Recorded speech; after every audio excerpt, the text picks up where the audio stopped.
Good afternoon. This is Martin Houston, and it is time for the first response post-game show. And what an exciting day for the University of Alabama Crimson Tide as they continue their win streak, stretching it to 22 games in a row with a resounding victory over the Mississippi State Bulldogs, 51-3.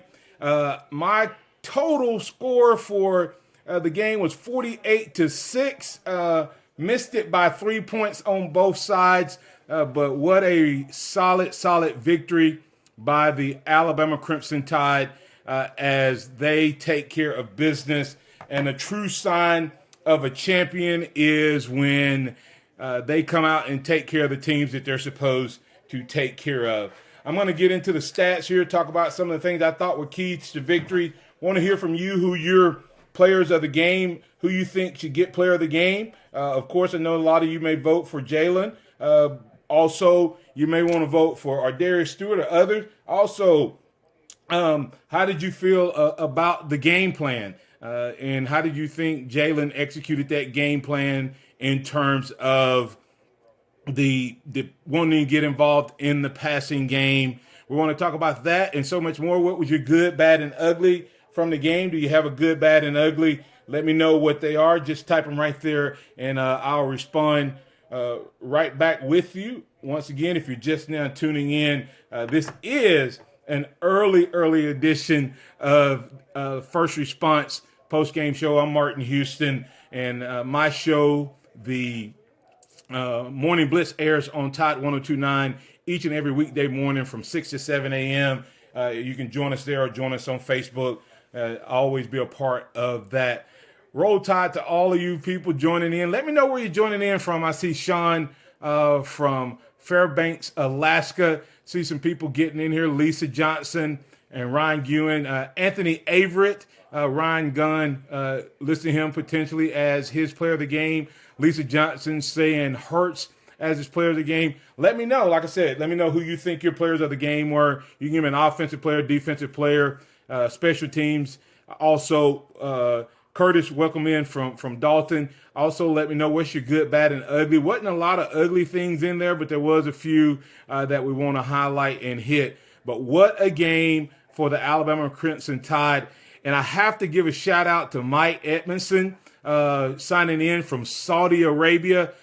Mike, thank you for your service to our country, and belated happy Veterans Day. Thank you for being a part. Also, welcome Lafayette Duke in from Colorado. So, Ryan Gunn, I kind of go with you on the player of the game. Once again, you can give it to that defense as they only had one bad possession there, the first drive of the second half where they gave up some points. But let's look at this dominant performance from a standpoint. Continue to post there, and I'll keep checking back in with you, giving you a shout out. Stephen Bowers from Hartford, Alabama, welcome in. Alabama, let's run down through the first downs. Mississippi State with 17 first downs for the game. Alabama with 26 first downs. Third down efficiency, I think, was absolutely through the roof for Alabama as they go 7 for 20, holding Mississippi State for 7 for 20, and Alabama 7 for 13. 0 for 4 on fourth down for Mississippi State. That means you're getting on and off the field. Alabama went for it one time for 0 for 1. I also want to welcome in Sandra Williams from Clay County, and Ryan is checking in from Thomasville.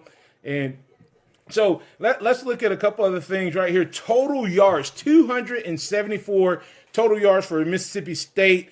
Alabama cracks the 600-yard mark for the first time this year. 615 total yards for Alabama. What an awesome performance on the offensive side of the ball. Passing, they have 180 yards for Mississippi State, 397 passing yards for Alabama on 31 of 41. When Jayden went out, he was 28 of 37. I want to take a quick break once again and welcome in a couple more people. Cammy from Morristown, Tennessee, who's a regular contributor to the show. Kathy Gentry checking in from Tennessee, as well as Kathy Jensen. Also, Kathy Gentry wanted to list out Ardarius Stewart and Jalen Hurts as the offensive player of the game. And on the defensive side, an offensive line and the defensive line in terms of them being up for player of the game. So what about that Alabama Crimson Tide? Jalen Hurts needed to come into this game and show that he could do a little damage with his arm. Things started off pretty good as the first drive of the game. Alabama was able to get, as Saban calls them, 3, 13, and 88 all involved on that first drive. It ended in a touchdown, a field goal, but got those people involved. Greg and Cindy Most checking in from Center, Alabama. Also, Jackie Riddle from Hartselle. We are all over the place. Kathy and Barnett from Mobile. Thank you guys so much for being a part of this. And hey, Tim Madden from Baton Rouge. I know you probably had a great week, Tim. But back to the stats. Jalen Hurts becoming the first player in the history of Alabama to go 300 and 100. 300 and 100 as he had 347 passing yards, 28 of 37 pass attempts, 100 yards on 11 carries, and 5 total touchdowns, 4 through the air. And Ryan, I'm going to talk a little bit about the Auburn game and what we'll do there in just a moment. So continue to drop those thoughts there. Let's see what John Horton Jr. said. Jalen has to look back for open receivers. I know picky, but a wonderful job. No, John, you're absolutely right when it comes to Jalen. He has to just learn to go through his progression. He did a little bit better job of that as the game went along. Early in the game, I think he was pressing a little bit and trying to get it on because it made such an emphasis on passing the ball down the field. Missed a wide open Calvin Ridley, but was able to get it back to him later on. So it was good to see those guys getting involved in the game. Rushing the ball, Alabama. Well, let me go back. 180 yards for Mississippi State on 16 of 43 for an average of 4.2 yards per pass. And Tony Brown getting an interception. Good to see that for Tony Brown as he stepped in there as a player on the field who took Eddie's place. And, of course, we know Minka is back in his actual spot. And, you know, the rushing 94 yards on 35 attempts for 2.7 yards per average, staying right in line with what they've been doing all year. Alabama 31 carries for 218 yards with a 7 yard per carry. Only a couple penalties in the game. Alabama had 3 for 35, 1 illegal procedure, and a couple of pass interferences, and then 4 penalties for Mississippi State. The 2 turnovers by Jalen, that would be one of my ugly plays, would be the interception. I'm not totally sure that was all Jalen's fault. I do agree with you, Tim Madden, that sometimes he holds the ball a little long, but I think that's because he doesn't trust himself enough yet. And when he does, he'll start letting it go a little sooner. But that interception was so bad and so ugly, I'm not sure if it was due to him anticipating the receiver cutting to the inside and the receiver going to the outside, or just a severely underthrown ball. Not sure exactly what happened on that particular play. As you look at this Alabama Crimson Tide team, it's gonna be tough to beat these guys when they're playing on all levels in every part of the game at an extremely high level. A couple things I want to point out. As I said earlier, they got all 3 big wide receivers, 3, 13, and 88 involved. Ardarius Stewart, definitely a candidate for player of the game. I would have to give him and Jalen co-players of the game, because if a kid becomes the first ever to do something in a program like the University of Alabama, then they definitely have to be recognized. Jalen Hurts with 347 and 100 rushing, the first to ever have the 300-100 combination. But Ardarius Stewart had he had 156 yards on 8 receptions for 19.5 total and 3 touchdowns. John Horton agreeing with me on the interception. I think it was right in the break, and I think that's what happened. Mike Edmondson joining us. Jalen has progressively improved. He is so much fun to watch. Ardarius went off. O-line was solid, and defense impressed as always. Those are Mike Edmondson's comments. What are your thoughts on Alabama? Martin Graham joining us saying great game teams. So Alabama doing some really special things, but individually, Ardarius Stewart probably having a career game with 8 receptions, 156 yards, and 3 touchdowns, and with the long of 67 yards. And if you're wondering why the 67-yard touchdown was truly, it looks like a run-in play to us, but because it was tossed forward, it is considered a pass play. And I have to give O.J. Howard a shout out on 2 plays that he made on Jalen's 60-yard run and on Ardarius' 67-yard run. O.J. Howard, the reason he came back was to become a more complete player. I think he did that, and he made 2 great blocks on both of those long runs. Coach Saban said he challenged the guys to go 6 seconds every play, and it looked like this team came out and did that on both sides of the ball once again. And, you know, a guy that we kind of assumed that everything he does, we just kind of he never does it bad, so we a lot of times don't appreciate what he really does, and that's J.K. Scott. So I want to give him a mention for what he does. Don't use him a lot, but when we punt the ball, he can definitely make a difference. It's good to see O.J. Howard getting more involved in the offense. 6 catches for 77 yards, and of course, a couple other guys having 3 to 4 receptions. Cam Sims, Joshua Jacobs, Calvin Ridley,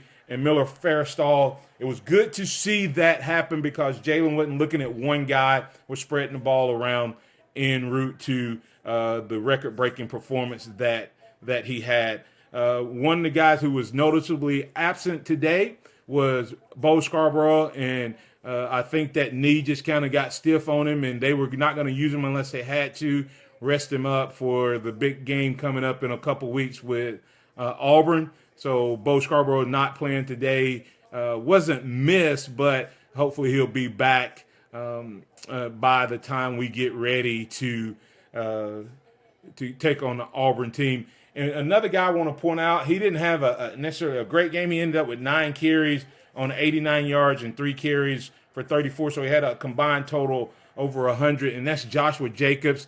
And so Lafayette Duke, I agree with you. He is a powerful player, a powerful runner, and does a great job when he gets in the open field. So good plays by Joshua Jacobs and what's going on with him there as he continues to improve as a freshman.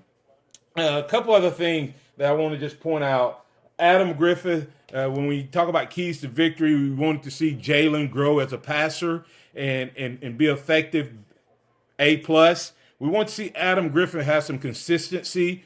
3 kicks for a 3 for 3, 30, 28, and 39. So it's good to see him make those. They were short field goals, but he made all of them. So that was good to see as well.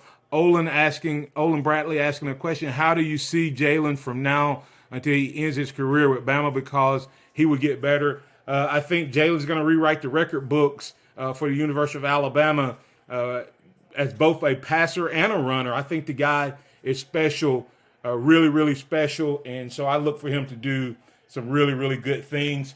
So as you keep bringing those comments, anyone that want to let me know who your players of the game are, my players of the game on the offensive side of the ball, as I said, are co-players, and I will give a shout out to Jalen Hurts and Ardarius Stewart. On the defensive side of the ball, I think I'm going to go Anthony Averett. I know all other guys do a great job, but they came in with a game plan to, I think, to try to take advantage or pick on Anthony, and he responded with great poise, great composure, playing the ball well, knocking things down. So I'll give Anthony Averett my defensive player of the game. There's so many guys you could get because this defense is so dominant. Tim Williams comes off that corner like a guy that we don't compare him very much to, but Derek Thomas was that type of player where you just knew that you had to know where he was at all times because he could definitely impact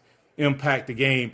Was looking a little disappointed. My bad for the game. My ugly was the interception, but like I said, it could have been because of the break in the route went one way and he thought it was going the other.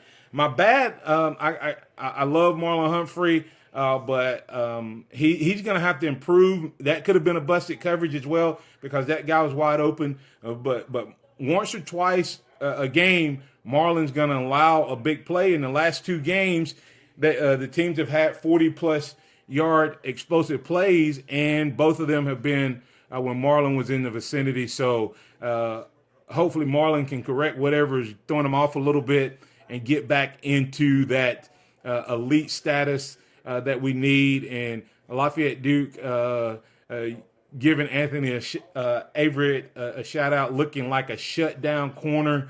And, man, it's hard to pick anybody on the defense. They went 7 straight quarters without giving up a touchdown. The last quarter of the A&M game, then the shutout last week against LSU, and the first half of this game, and then they only gave up the 1 3-pointer. So they've given up 3 points in the last 9 quarters. This defense, if they can finish the job, they will get my vote for the best defense in the history of Alabama. They have more athletes, and when they arrive, as Coach Saban says, they arrive with a hateful attitude. If you're just now joining in, we're getting ready to wrap things up. This is First Response post-game show. I'm Martin Houston, and I'm a weekly host on Tot 102.9, host of Morning Blitz Monday through Friday from 6 a.m. to 7 a.m. You can listen online at Tot 102.9 if you're not familiar with the station or not where you can get to the station,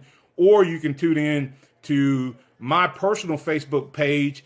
Just look for me on Facebook, and then I am working on building out my Facebook page at martinhouston.org, on Facebook. You'll be able to connect there, and that's where I'll start putting up some of these other videos. Let me see what John Horton had to say here. Yes, to Averett, he was glued to all of his receivers, and Marlon came up twice after quarterback stepped outside, but he did let his man run by him. So, you got to play your man until that guy crosses the line. And playing DB is a tough job, but, hey, that's why they make the big money in the game that we love to call football. And one last thing I had as a key to victory was the fast start, and Alabama did that. Going in at halftime, 30 points, 3 touchdowns by Hurts, 245 yards passing, 90 yards rushing, and holding the Mississippi State to 3-10. So they got out, did the things they needed to do to be a dominant team. We got a couple breaks. There was a couple missed opportunities by Mississippi State. We'll need to clean that up. But this team, I think they have what it takes to bring home number 17 and become the first team in college football history to go 15-0. It hasn't been done, but I think this team can do it. We just have to stay healthy, stay hungry, and keep fighting. I want to also give a shout out to your coach, Nick Saban, 40-5 when coaching as the number 1 team in the land. I saw a stat on this earlier this week. He's done it in 10 seasons. He just tied Bobby Bowden and Woody Hayes. They both did it in 34 years, the other one in 40 years. So you can see just how dominant a coach Nick Saban is. And once again, this is First Response and post-game show. Alabama Crimson Tide 51-3 over Mississippi State. Hey, when we go off the air, you can still comment, let us know what's going on, and we'll have just a post-game show next week. But the following week, we will do a pregame show for Auburn. We'll do an overtime pregame show, and then we'll turn and do First Response postgame show as well as we celebrate Alabama's victory over the Auburn Tigers. once again, as I wrap up, my good is, hey, we got another big victory. All teams played well, and we got out of the game without any injuries. And I've highlighted the other guys, so I'm not going to go back through the good. Hey, would you make plans to join me and my entire team of hosts on Tide 1029? It's your home for Alabama sports. Right there on the radio dial at 1029 and 100.9 in the Tuscaloosa area, tide1029.com on the internet and Facebook. You can go to my personal page there. I love doing this. I love being a part of your Alabama football experience. And if you want to be more of that experience, follow at the Blitz 1029, at the Blitz 1029. That's my Twitter page for my show. And then follow martinhouston.org on Facebook, martinhouston.org on Facebook. On Mondays, we'll have a good, bad, and ugly. And we'll also catch up with Mark Burnett of SEC Country. He's a regular reporter there. Once again, Alabama breaking a 600-yard mark and holding an opponent to 200 yards. Another dominant performance as your Alabama Crimson Tide rose to a 51-3 victory over the Mississippi State Bulldogs. For Tide 1029, the Morning Blitz, and First Response, I say roll Tide, and catch up with you next week.